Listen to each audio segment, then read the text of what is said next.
to ruin our lives? Tears. Oh, tears. I didn't want to leave my house. I wanted to crawl underneath my bed. While she wanted to hide, outraged viewers wanted to be heard, and heated comments filled the internet. But what happened next was the restaurant's own online response. That is a classic, what not to do, and one they say they didn't do.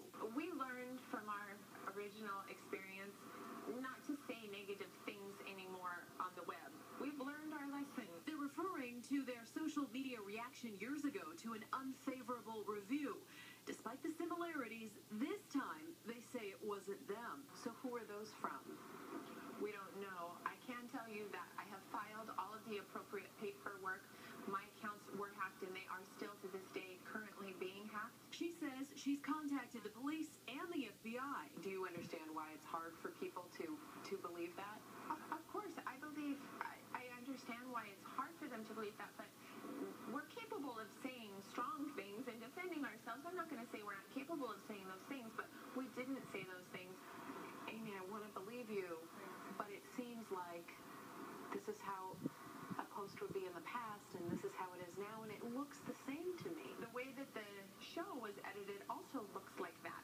It looks like we are those people, that if you come here and you don't like the food, we're going to attack you and scream at you and bully you and write things against you, and it's not true. But when we see one stream of video and we see you in a happy mood and then you're kind of upset, what's changed? My restaurant was full of the people that I have been afraid of for the last 3 years, that have been threatening to kill my husband and I. They were allowed in our restaurant that night, posing as actual diners. Still, the episode highlighted wild mood swings and a tip-pocketing boss. What do you have to say back to that? I make sure that they get paid. To insinuate that he is capable of stealing the tips, or that I am, I think that was the most hurtful thing. They say staff was instead paid a flat $8 to $14 an hour. At Sunday job fair, they're now offering a more customary $5 an hour plus tips, hoping to staff their re-grand opening this week. We welcome the people that doubt us. What lessons have you learned? You know, our behavior that night, it was not right. We don't make excuses for our behavior by any means. I wish I could go back and change it. I don't want the world to know me as crazy or the names that they've been calling me at all. That's not who I am. They saw me at my worst as a cornered person who felt like I was fighting the entire world. This is what everybody saw.